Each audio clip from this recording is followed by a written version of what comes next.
Olá amigos, sejam bem-vindos a mais um vídeo do meu canal, eu sou o Lucas Knipe e vamos falar sobre a 38ª rodada da Premier League. A Premier League finalmente chegou ao fim, finalmente até uma palavra um pouco errada porque é triste, né? É o melhor campeonato do mundo na minha opinião, é o de mais alto nível e hoje teve sua última rodada decretada, teve o Liverpool vencendo de virada, teve o Chelsea garantindo sua vaga sem poder contratar, acabou contratando alguns jogadores agora, né? O Ziyech e o Werner, mas isso foi depois da janela ter fechado, então quando ter conseguido classificar a Champions sem poder contratar reforços e perdendo seu melhor jogador é um feito muito impressionante por parte de Frank Lampard, que fez um trabalho impressionante. Também tivemos o Manchester City batendo a marca dos 100 gols nessa temporada. Tivemos o rebaixamento de Watford e Bournemouth se juntando ao Norwich com os times rebaixados. Tivemos a classificação também do Manchester United à Champions e o Leicester caindo para a Europa League depois de ter aberto uma vantagem de 14 pontos para o quinto, né? Eu tinha gravado um vídeo no meio do ano que eu já até descartava o Leicester praticamente dessa briga pela última vaga da Champions. No final virou uma briga pelas duas últimas vagas e o time que tinha tudo para classificar a Champions acabou de fora. O Leicester teve um final de campanha terrível e pode ameaçar o cargo do Brendan Rodgers, que vira vítima do próprio sucesso, por ter feito um primeiro turno tão forte e um segundo turno tão medíocre. E tem várias coisas aqui para falar. Primeiro, é claro, o Brighton venceu o Burnley, que é uma vitória que alguns surpreendem, né? Porque o Brighton está mais na parte de baixo da tabela, porque o elenco não é lá essas grandes coisas, mas a organização leva longe. E o Brighton, assim, na minha opinião, tem um elenco nível Norwich, nível Bournemouth, não é um elenco forte, mas é um time extremamente organizado. Comparado ao Norwich, ao Bournemouth, ao Aston Villa, o West Ham não tem nem comparação. O time conseguiu fazer bons jogos contra muitos times poderosos. Ele conseguiu dar trabalho ao Liverpool, conseguiu arrancar empate do Chelsea, conseguiu vencer o Arsenal, porque o time tem muita organização, tem contratado as peças certas com o que está ao seu alcance, não é um time rico, e com isso garantiu sua vaga na primeira divisão perdão, por mais um ano e possivelmente deve vir melhor ano que vem. Tem conseguido contratar jovens talentos e com pouco a pouco pode consolidar-se como um bom time de primeira divisão. Eu gosto de também ressaltar a campanha do Burnley, né, que nesse final de Premier League conseguiu ir para a parte de cima da tabela, quase chegou a brigar pela Europa League, mas acho que a reação é um pouco tardia. Um problema é que poderia ter sido no United, mas acabaram que eles conseguiram o objetivo da UEFA Champions League. Mas é claro, assim, acho que o principal destaque vai para o treinador do Brighton, Graham Potter. Eu acho que ele é um dos treinadores do ano, porque pelo time que ele tinha, conseguir manter o time na primeira divisão, até com rodada de antecedência, é um trabalho para se bater palmas de pé. E vamos ver como é que o Brighton reage na próxima temporada, possivelmente com patrocinadores maiores, possivelmente com mais talentos da base. A gente teve também o jogo de Southampton e Sheffield. O Sheffield, é claro, começou muito bem o ano, chegou até brigar por uma vaga de Champions League, por uma vaga na Europa League, mas acabou fora de ambas as competições. Mas não deixa de ser uma grande campanha para um time que veio da segunda divisão. É uma das melhores campanhas vindas da Championship em toda a história da Premier League. Mas no final, assim, o time cansou, o time já perdeu um pouco daquela vontade que tinha no começo da temporada. Os outros times começaram a aprender a jogar contra eles e acabou que no final ele sofreu algumas derrotas que pesaram. E agora o Southampton foi lá e meteu 3-1. Danny Ings, como sempre, jogando muito bem. O Southampton teve um trabalho brilhante do Hasenhuttl. O Hasenhuttl, para quem não lembra, ele quase foi demitido no meio da temporada, depois do Southampton ter tomado um 9-0 do Leicester. Isso aconteceu. 9-0, o Hasenhuttl continuou e fez um trabalho brilhante. Pra você ter ideia, foram 72% de posse de bola contra o Sheffield United. O Chris Wilder, que é o técnico do Sheffield United, fez um trabalho interessante. É um time reativo, é um time de contra-ataque. Não existe um jeito correto de jogar futebol. Você pode ser reativo, você pode ser ofensivo, retranqueiro. A questão é o jeito eficiente, né? Qual é o jeito que funciona. E dá para funcionar dessas várias maneiras. O Simeone funciona retranqueiro, Ancelotti funcionou reativo, Guardiola funciona ofensivo. Esses são alguns exemplos. E o Chris Wilde fez um trabalho brilhante com o Sheffield United. Mas no final, assim, as limitações do elenco colocaram o time fora da UEFA Europa League, mas de qualquer jeito consolida um time que ficou no top 10 do Premier League e que deve se fortalecer para o ano que vem, principalmente em questão de finanças. Em questão de jogadores, pode acabar perdendo algumas peças, mas natural que isso aconteça. De qualquer jeito, uma campanha de ser aplaudida também é do Sheffield. Agora, duas campanhas que não dá para aplaudir e tiveram hoje um jogo quase de comadre, né, que é o compadre, né, que é o West Ham e Aston Villa, por investimentos, por trabalhos que pareciam assim, poxa, esses times poderiam assustar esse ano. O Aston Villa fez um investimento de mais de 100 milhões de libras, o West Ham tinha sido oitavo na temporada passada com o Manuel Pellegrini, se você levar em conta que ficou só atrás do Big Six e do Leicester, foi uma campanha impressionante, mas o Manuel Pellegrini acabou demitido, contrataram o David Moyes para o lugar. O David Moyes é um treinador bem reativo. Eu gosto muito mais dos ofensivos com o Pellegrini do que dos reativos. E ele acabou fazendo um trabalho até interessante nesse final. Eu acho assim, o David Moyes é um técnico que eu não gosto, mas eu tenho que bater palmas também porque o time do West Ham conseguiu se manter na primeira divisão jogando do jeito dele e teve vitórias importantes contra o Chelsea, conseguiu vencer jogos importantes no final de temporada, empatou contra o Manchester United, arrancou 2 pontos dele. Então, assim, não dá para criticar tanto o David Moyes no seu trabalho à frente do West Ham. Se ele vai estar lá no que vem, isso é outra história. Mas, de qualquer jeito, ele conseguiu o seu trabalho de manter o time na primeira divisão. E o Aston Villa encerrou muito bem a temporada, mesmo sendo a pior defesa da Premier League, né? Era, né? Acho que o Norwich acabou superando.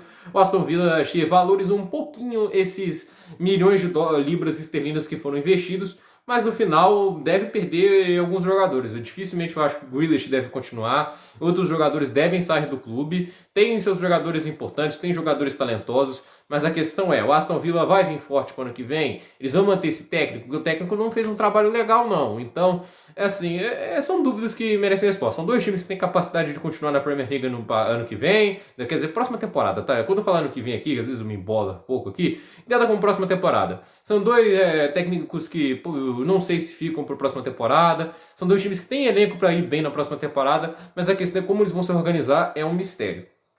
Tivemos também Everton e Bournemouth. O Everton, como eu disse, é a tática repetida do Ancelotti, o 4-4-2. Ele precisa de mais variação tática na hora de trabalhar na Premier League. Eu acho que ele tem ciência disso, ele já foi campeão na Premier League antes. A questão é que esse 4-4-2 uma hora cansa. E o Everton precisa de novas peças para esse esquema voltar a funcionar. Quem sabe o Felipe Coutinho, o James Rodrigues, falou muito deles. Eu acho que eles poderiam se reencontrar aí no Everton. Num lugar sem pressão, não vai para a Europa League, não vai para a Champions. O foco total vai ser as Copas Nacionais e o Campeonato Inglês. O Everton tem tudo para ter uma temporada interessante ano que vem e o Ancelotti trouxe um pouco mais de moral para o clube e pode aproximar alguns outros jogadores talentosos para o clube. Mas de qualquer jeito encerra o campeonato levando um 3-1 do Bournemouth, um time que acabou rebaixado. Eles que precisava da derrota do Aston Villa para o West Ham, mas como aconteceu lá, o Aston Villa teve o gol do Grealish, acabou levando do Yarmolenko logo em seguida, mas foi um jogo bem morno ali, acabou tendo esses 2 gols no jogo, mas no final não mudou nada a vida do Bournemouth, que precisava do Aston Villa perder e precisava da derrota do Watford, essa que aconteceu. Mas de qualquer jeito, o Bournemouth acabou rebaixado, apesar da boa apresentação. A inconstância durante a temporada pesou muito contra o Bournemouth.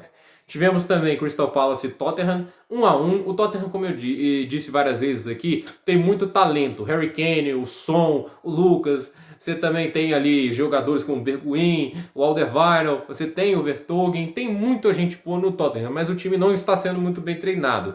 Mas no final acaba presenteado com uma vaga na Europa League, seja para playoff ou para vaga direta. Se o Chelsea ganhar a Copa da Inglaterra, eles conseguem vaga direta para a Europa League. Agora, o sétimo lugar, né? Tipo assim, o sexto lugar, se o Arsenal for campeão da Copa da Inglaterra, só garante um playoff. Então quer dizer que o Tottenham teria que jogar com outro time para conseguir uma vaga à fase de grupos da Europa League, e é muito necessário para um time que várias vezes tem sido relacionado a muitas dívidas, né? O elenco que eles construíram foi feito através de muito gasto e eles têm que pagar essa conta. E o Tottenham não é um time tão financeiramente estruturado como são seus rivais, Chelsea, United, Liverpool, o próprio Manchester City. Então o Tottenham precisa desse dinheiro. Então classificar-se para a Europa League salva em parte seu ano financeiro, porque ficar fora das competições europeias é muito prejudicial às finanças do clube. A gente, que você tem ideia, quando o Chelsea ficou fora da Champions League uns anos atrás, e da Europa também, perdeu 1/3 das suas finanças naquele ano. E ainda mais perdendo dinheiro de TV, dinheiro de patrocinador, que não vai aparecer na Champions League, que é muito mais televisionada. Então é uma situação que os clubes têm que evitar ao máximo, principalmente esses clubes mais fortes. É uma vaga que cai um pouco do céu, porque o Tottenham não jogou muito pouco para conseguir essa Europa League. O time tinha potencial para brigar mais à frente, tinha elenco para brigar lá no top 3, mas acabou ficando apenas com a sexta posição, e no final uma posição bem decepcionante para o que o clube podia apresentar. De qualquer jeito, o empate que conseguiu garantir e empatar contra um time que tinha perdido as últimas 7 partidas, não é lá um grande resultado para o José Mourinho. Se ele vai continuar no cargo, também é outro mistério, mas os rumores de demissão eram muito mais fortes antes do que é agora. Tivemos o Arsenal e o Watford. Arsenal ganhou, tudo bem, chegou a abrir 3-0, levou 2 gols, quase levou um empate do Watford, que seria muito feio se abrir 3-0 contra um time que tem 2 interinos, não tem nenhum técnico direito, né? Eles demitiram o Nigel Pearson recentemente, e depois levar um empate seria uma grande vergonha pro Arteta. O Arteta é promissor, mas eu tenho que ser obrigado a dizer que o Arsenal joga um futebol bem descaracterizado do que a gente acostumou a ver com a Arsène Wenger. Gostem ou não da Arsène Wenger, ele foi o cara que ajudou a colocar o Arsenal no mapa do mundo. E o estilo dele de posse de bola, de manter mais o controle do jogo, tá meio que sumindo, porque o Arteta não valoriza tanta posse de bola assim como o seu professor Pepe Guardiola. Foi 50-50 hoje contra um dos times mais defensivos do campeonato. Teve mais finalizações o Watford. Ele chegou a levar mais perigo no segundo tempo. Então, foi uma situação assim bem peculiar e não é uma coisa que tenha acontecido assim com pouca frequência. O Arsenal vem várias vezes tendo menos posse e menos finalizações do que o adversário. E isso, falando de um time que tem Pierre Aubameyang, Lacazette, Martinelli, o PP, o Xhaka, o Davi Luiz. Óbvio, não é o elenco de 10 anos ou 15 anos atrás. Mas também não é elenco fraco, né? Pra ficar jogando igual um Southampton toda a vida. Igual um Sheffield, coisa assim. Tem potencial para jogar melhor. Se o Arteta é o cara, né, que vai levar o Arsenal ao sucesso, isso é um mistério. Porque assim, ele pode ter terminado agora, acho que na 8ª ou 7ª posição. Que ainda assim não é lá grandes coisas pro Arsenal. Mas o pessoal acha que foi uma boa temporada. Mas tem que lembrar, eliminado na primeira fase de mata-mata da Europa League pro Olympiacos. E tem dedo dele sim nessa eliminação. Eu ainda acho que o Arsenal devia ter ido atrás de um técnico mais experiente, tinha o Pochettino disponível, tirar a pressão dele, tinha o Pellegrini, você tinha gente ali com mais experiência para tentar levar o Arsenal mais à frente. Mas o Arsenal tentou arriscar e vai ter que comportar o peso de ter arriscado, né? Vamos ver como é que vai jogar na final da Copa da Inglaterra, vai pegar o Chelsea, não é um oponente fácil. Os 2 últimos jogos do Arsenal contra o Chelsea não foram lá grandes coisas. O último jogo foi um empate, mas o Arsenal só finalizou 2 vezes contra o Chelsea. Então é uma situação complicada. E ficar fora de competições continentais seria algo inédito para o Arsenal em muitos anos. Hoje a gente não está falando de ficar fora da Champions, a gente está falando de ficar fora da Champions e da Europa League. O Arsenal não classificou diretamente para a Europa League, foi a pior Premier League do Arsenal em muitos anos. De qualquer jeito consegue uma vitória sobre o Watford, que foi um oponente que valente no final, mas no final acabou meio sem motivação. A demissão do Pearson obviamente influenciou na queda. Os jogadores perdem motivação porque o cara era uma das principais razões para o Watford ter renascido nesse campeonato. Vai lembrar que o Watford durante muito tempo estava umas 15 rodadas sem vencer, foi o time que mais demorou a conseguir uma vitória nessa Premier League. Conseguiu se recuperar, acabou com a invencibilidade do Liverpool, chegou a estar fora do rebaixamento e do nada a diretoria demitiu o Nigel Pearson. Quando demitiu, o time estava fora do rebaixamento. E 2 rodadas depois, com 2 interinos, que não tem culpa de nada disso, acaba rebaixado. Então é uma situação bem complicada para o Watford, que depois de 5 anos seguidos na Premier League, acaba rebaixado. Tivemos também Manchester City e Norwich. O City é, obviamente, o melhor ataque da Premier League, mesmo sem o Agüero algumas rodadas. E agora vai perder Davi Silva, vai perder alguns jogadores importantes, mas é um ataque que encanta, né? 102 gols em 38 rodadas na Premier League. É algo para poucos, né? Esse ataque do City é espetacular. É um time que esse ano sofreu muito por causa da defesa. A saída do Kompany foi uma coisa que pesou muito. O City precisa de um zagueiro de elite para fazer essa zaga funcionar de novo, porque o City perdeu muitos jogos bobos por causa de falhas da defesa. O jogo contra o Chelsea, por exemplo, por mais que o Chelsea tenha jogado bem, se tivesse talvez um zagueiro de elite lá, talvez o City conseguisse segurar talvez um empate, conseguir a vitória. De qualquer jeito, o City faz uma campanha que é boa, vai para a Champions League, né? Não tem mais a punição, vai para a Champions League, consegue fazer um segundo turno bem legal. Então acho que o City tem tudo para ter um ano que vem mais forte. Vamos ver com quem ele vai se reforçar. Quem que ele vai tentar armar a posição de centroavante. Ainda não acho o Gabriel Jesus a solução para uma possível saída do Agüero, seja por ir para o News Old Boys, para o Independente, né, na verdade. O News Old Boys é o time do Messi, né? Indo para o Independente, ou se ele vai sair do clube, né? E também está lesionando bastante. Ou quem eles vão arrumar para a zaga, principalmente para a lateral esquerda, porque o Mendy não está jogando nada, e para os 2 zagueiros, que estão improvisando o Fernandinho de zagueiro, e o Laporte não está ficando saudável a temporada toda. O time precisa de alguns reforços para essa área de defesa e vai ser interessante as movimentações do clube nessa janela. A questão é que o City tem potencial, ainda está vivo na Champions League, e vamos ver o que ele arruma contra o Real Madrid e nas próximas fases de grupos, porque se eu tivesse que apontar o favorito hoje, acho o City, porque tem uma vantagem boa, precisa tomar mais de 2 gols do Real Madrid para sair eliminado, e o Real Madrid não tem sido um ataque muito brilhante essa temporada. Aí a gente também teve Chelsea e Wolverhampton, um jogo que era decisivo para as duas vagas finais da UEFA Champions League, e o Chelsea fez o dever de casa. Teve seus problemas, não foi um jogo fácil, mas a defesa funcionou muito bem hoje. A defesa que é tão criticada, hoje funcionou muito bem. Eu fiquei um pouco receoso quando o Lampa insistiu no esquema de 3 zagueiros, os 2 laterais escalados como meias, mas os 3 zagueiros, né, um acaba sendo um zagueiro improvisado, que é o Aspilicueta, tiveram atuações muito sólidas. O Giroud mesmo pelo lado esquerdo jogou bem, o Zuma jogou bem, o Aspilicueta foi muito bem na partida, o Reece James, o Alonso também não comprometeram, e o Jorginho e o Kovacic também não fizeram más partidas, e o ataque foi muito bem, né? O Mount conseguiu fazer uma excelente partida, um gol de falta, uma assistência, o Giroud fazendo um gol impressionante, né? Driblando o Rui Patrício e tendo uma raça impressionante para fazer o gol, deslizando para chutar, um gol muito bonito, o que mostra também o quão profissional é o Olivier Giroud, que há pouco tempo atrás, em janeiro, estava sendo negociado para sair do Chelsea, era a terceira opção, estava atrás do Tammy Abraham e do Batshuayi, mesmo sendo negligenciado, continuou treinando, continuou ajudando o Chelsea e no final conquistou a vaga e nesse final de temporada marcou 6 gols nas últimas 8 partidas. Sendo os jogos que ele não marcou, ele não estava sendo titular. O Giroud teve uma temporada muito boa nesse final. Foi um final de temporada que ele é muito vital para o Chelsea e para a Champions League. Foi uma temporada também que os méritos têm que ser dados também a Frank Lampard. O time variou muito taticamente.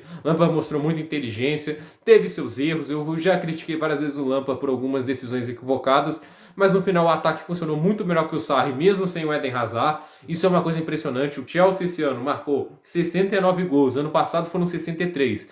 A defesa piorou, mas também perdeu o David Luiz, que por mais que seja criticado, era um cara que acrescentava mais ao time do que um Christensen ou um Zuma da vida. Então, assim, pelo que tinha em mãos, o Frank Lampard fez um trabalho brilhante. E ano que vem, o Werner, Ziyech, pelo jeito, o Havertz também, tem chance desse time voar muito. Então, o ataque do Chelsea ano que vem é algo para ser visto de perto, porque deve voar baixo.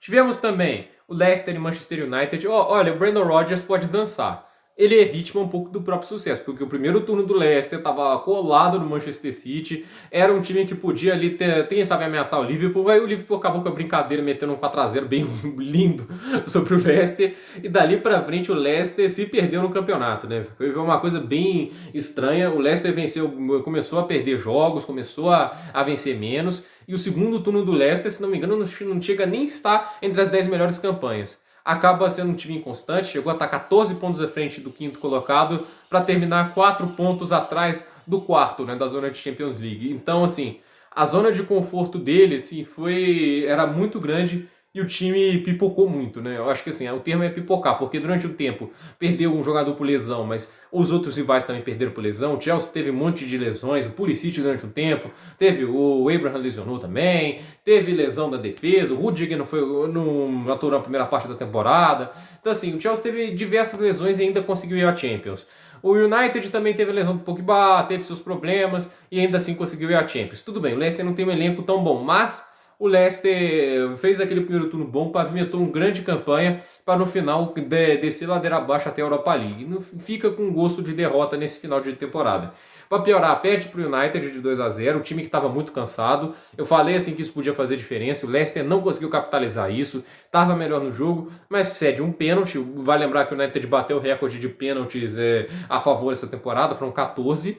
O Bruno Fernandes converte, o Leicester vai para o desespero, perde o Evans expulso e no final, para ver o retrato da temporada, leva o único gol do Jesse Lingard nessa temporada da Premier League, né? O Lingard marcando seu único gol nessa Premier League e acabou conseguindo sacramentando a ida do Leicester para a Europa League, que no final tem um gosto de derrota. É sempre bom ir a competições europeias, o Leicester não é um time que ano passado foi para uma competição europeia, mas para quem esteve tão próximo da Champions, acabar na Europa League dessa forma é bem decepcionante. E o Brendan Rodgers sim pode dançar, porque o time esteve em boas condições para classificar a Champions League e ele não foi capaz de fazer o time recuperar a boa forma. Você pode até elogiar o trabalho dele por uma forma, mas o grande fato é que o Leicester não conseguiu se recuperar nesse final de temporada.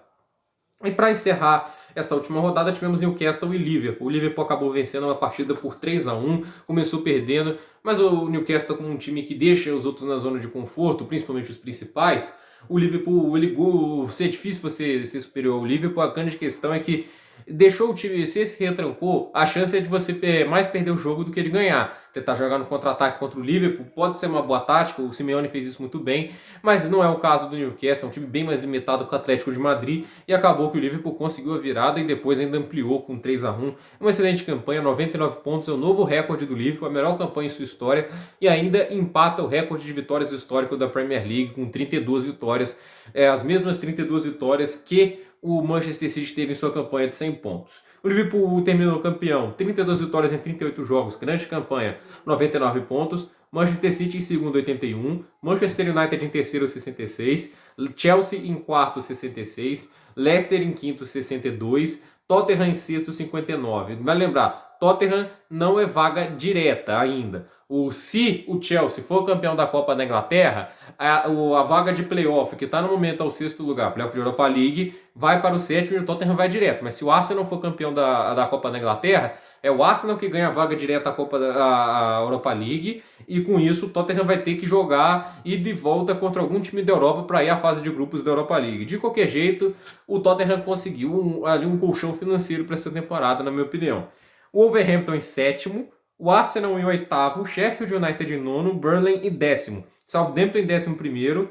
Vai lembrar aqui, eu estou pulando a pontuação. Tottenham 59 pontos, Wolverhampton em sétimo 59, o Arsenal em oitavo 56, o Sheffield em nono 54, o Burnley em décimo 54, o Southampton em décimo primeiro 52, o Everton em décimo segundo 49, o Newcastle em 13º 44, o Crystal Palace em 14º 43, o Brighton em 15º 41, o West Ham em 16º 39, o Aston Villa em 17º 35, o Bournemouth rebaixado em 18º 34, o Watford em 19º rebaixado 34 e o Norwich rebaixado em 20º com apenas 21 pontos, uma das piores campanhas de rebaixamento da história da Premier League. Os artilheiros do campeonato foram Jimmy Vardy, 23 gols, artilheiro isolado, o Pierre Aubameyang, 22 gols, e o Danny Ings, 22 gols também, pela Southampton. E os assistentes foram Kevin De Bruyne, 20, Trent Alexander-Arnold, 13 e o Robertson, 12. Uma estatística interessante é que o Marcus Rashford foi o jogador que mais marcou gols de pênalti, com 6 gols em 8 cobranças, e o terceiro que mais marcou foi o Bruno Fernandes, vindo da janela de janeiro, que incentiva um pouco as críticas ao próprio Manchester United pelas polêmicas chamadas de pênalti pela arbitragem. Agora, um fato interessante a gente falar são os times que vão subir a Premier League, né? A gente está tendo agora os playoffs da Championship, são 3 times que vão acabar subindo. Os que já subiram são o Leeds United pelo Blizia, que é o técnico, se não me engano, argentino, fez um trabalho brilhante, é um time que eu tenho muitas expectativas para ver na Premier League, faz muito tempo que não estava lá. O West Bromwich Albion também subiu a Premier League com 83 pontos. Pelos playoffs estão o Brentford, que tem o Berrama, que deve sair do Brentford no final, o Fulham, o Cardiff e o Swansea. O Nottingham Forest acabou fora, depois de ter levado um 4-1 do Stoke City. Era apenas um empate, eles estavam nos playoffs para a Championship, para avançar de volta à Premier League, mas o bicampeão da Champions League acabou fora. Vai ter que ficar mais uma temporada e esperar para tentar voltar à Premier League. Se a gente for só analisando agora, que está acontecendo, acho que nesse momento, os playoffs, né, se não me engano. Mas de qualquer jeito, os times que vai ter Swansea e Brentford, se não me engano, estão jogando neste momento pelos playoffs da Championship, e acabou o primeiro tempo ainda 0-0. Assim, vale lembrar, assim, desses times, assim, vai ter 2 jogos, se não me engano, não sei se vai ser ida e volta, eu não conheço tanto, assim, a Championship, né, desculpa esse fato meu aqui, mas de qualquer jeito são 4 times que estão nos playoffs. Os vencedores dessas 2 chaves vão se enfrentar em uma final para ver quem vai à Premier League. A questão a vaga vai ficar entre Brentford, Fulham, Cardiff e Swansea. O time que eu acho mais impressionante desses 4 é o Brentford, por mais que não tenha encerrado tão bem até agora essa Championship. De qualquer jeito, é um time de melhor ataque entre os 4 e também melhor defesa. Então, se eu tivesse que apostar em um desses 4 times para voltar à Premier League, seria o Brentford. Gente, por esse vídeo é isso. Desculpe se ele ficou muito longo, mas de qualquer jeito, a última rodada tinha muito mais coisa para falar. Por esse vídeo é isso. Nos comentários, deixe seu like, se inscreva no canal. Vai ter um vídeo especial sobre alguns times aqui. Eu prometo fazer sobre o Chelsea, principalmente. Talvez eu possa fazer um vídeo sobre o Leicester, o Manchester United. De qualquer jeito, eu desejo a todos um excelente fim de semana e até o próximo vídeo. Se inscreva e deixe seu like aqui no canal.